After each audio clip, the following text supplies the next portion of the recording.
ladies and gentlemen, and welcome to another review. I'm internet personality Slayershoop, and today we will be reviewing the Fansproject Warbot Defender.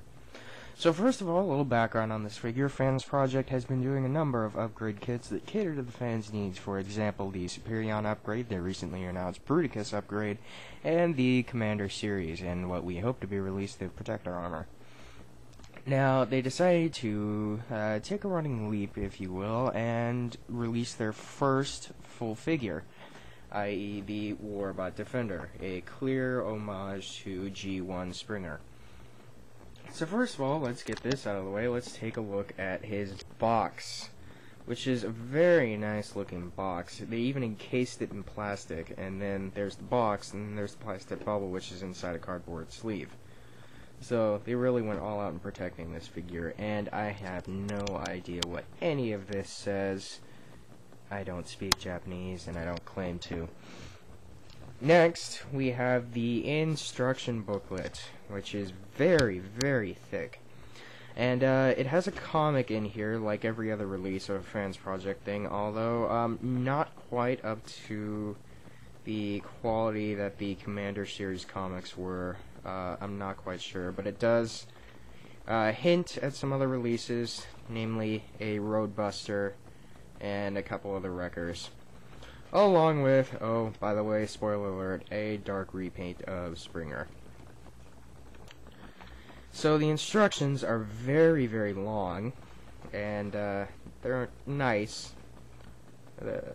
Pretty easy to get lost in the helicopter directions, and he does come with one accessory, which is this clip here to show him in helicopter mode with a famous plastic toy base.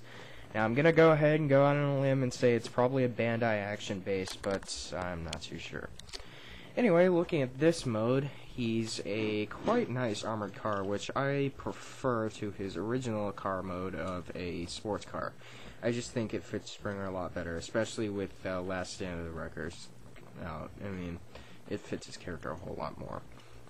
Anyway, he rolls very, very well.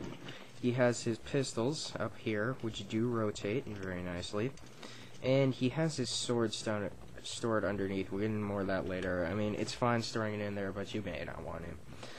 Size-wise, he's about the size of a deluxe. Now, I consider him a small Voyager because of his heft, and he kind of fits in with it. I mean, there's diecast here, here, and here. And I just think he fits a small Voyager size more, but he is about the same size as a standard Voyager. So let's go ahead and get him transformed into helicopter mode. Go ahead and remove his pistols here. Take out the sword from under here, and flip the blades out, and you have helicopter blades. Go ahead and fold this up while flipping this piece around. Fold that down, and you have more of a helicopter-looking base or cockpit area there. Fold the feet out, and this is the first part that really annoys me. For some reason on mine, the joints have deteriorated extremely quickly. I don't know if it's QC issue, I don't know if it's just mine, it could be other people's. Just a word of caution, these knees and a couple other joints have deteriorated extremely quickly on mine. They were very stiff when I first got him, they're very nice joints. I mean, some of them are fine, but some of them have just deteriorated way too quickly. Anyway, flip his feet out, go ahead and untab his waist from here. And then, when you're pulling this down, it'll reveal a gray tab instead of this green one. Go ahead and plug the gray tab where the green one was just plugged in. Flip this around. Go ahead and untab his arms. Rotate them all the way around. Now, on these black pieces here, they work very similarly to Classic's Jetfire. Just rotate them around. And angle the arms straight up, like this. Go ahead and fold these fins around. Fold the fists so they are facing down, like that. Go ahead and fold this up. And fold his arms back, like this. And then for the trickiest part of this transformation, kind of get the hands so they're at 90-degree angle with his shoulder bit right here, and they are above this black piece. Then rotate this around. It should tap into this gray piece right here. And do the same with this side. Let's see if I can get it to work as good. Not quite. There we go. Rotate this up. And then take the legs. And while you're folding this up, untab this part. Fold it around. Do the same on the other side. And tab them together to form the tail assembly. Then just take his feet and plug them up into here. There you go. Insert the helicopter blades, and there you go. You have a helicopter mode. And I gotta say, I was extremely surprised with how much transformation goes on to get from one vehicle mode to another. It's a very nice surprise, and I must say, this has got to be one of the more complicated Transformers I own. And I have Revenge of the Fallen Optimus Prime. I mean, this guy is pretty complicated to transform, mainly in the arms. The legs, not so much. Anyway, he's very nice, and when you don't have the guns in, you actually have pseudo landing gear here, because these wheels back here and these up here. The blade spins very nice and very freely. Just what we like.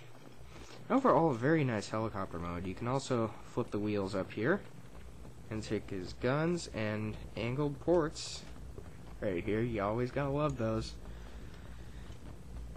And there you go.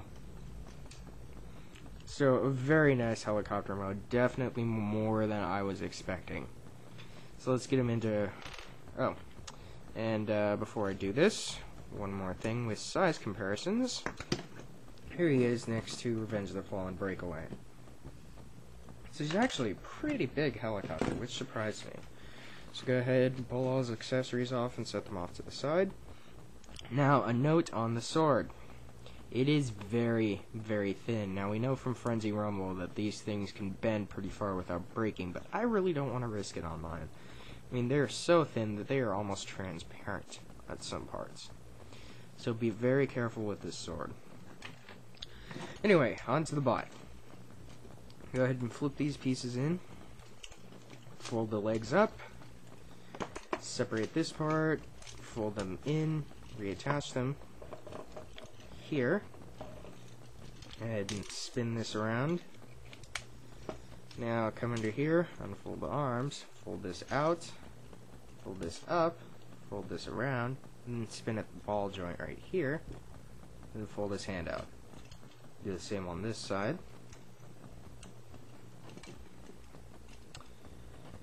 Fold his hand out. Then go ahead and rotate this part up. Close these gray panels over it. Fold the waist down. Then fold his... Okay, first of all, kind of fold these out to the side. And fold his chest down. His head down and rotate his arms into position. And here we have Springer in robot mode.